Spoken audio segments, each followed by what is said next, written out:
নমস্কার বন্ধুরা, আপনারা দেখছেন voice of Bankura, presented by S sir physics, Bankura সেরা ফিজিক্স কোচিং সেন্টার।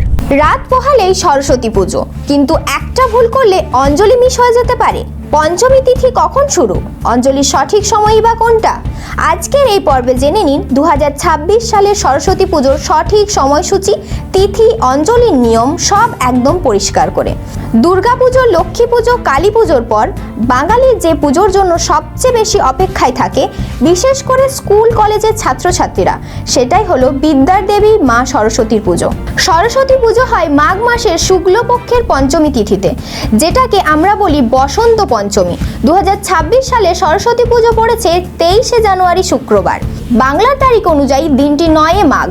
এবার আসি তিথির গুরুত্বপূর্ণ সময়ের কথায়।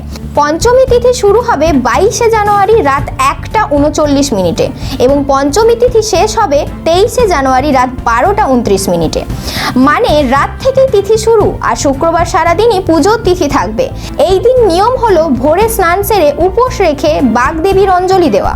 সাধারণত এই পুজোয় 3 বার পুষ্পাঞ্জলি দেওয়া হয়, আর পড়ুয়ারা এই দিন দেবীর কাছে প্রার্থনা করে বিদ্যা, বুদ্ধি আর জ্ঞানের আশীর্বাদ যেন সারা জীবন থাকে।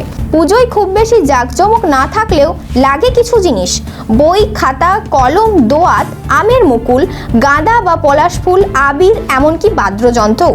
আর বাসন্তী রঙের ফুল এই পুজোর আলাদা আকর্ষণ। এছাড়াও একটা জনপ্রিয় রীতি আছে, অঞ্জলি না দেওয়া পর্যন্ত কুল খাওয়া যায় না। অঞ্জলি দেওয়ার পরেই অনেকে কুল খায়। সব মিলিয়ে সরস্বতী পুজো মানে শুধু পুজো নয়, এটা ছাত্রছাত্রীদের কাছে নতুন শুরু, আশা আর স্বপ্নের দিন।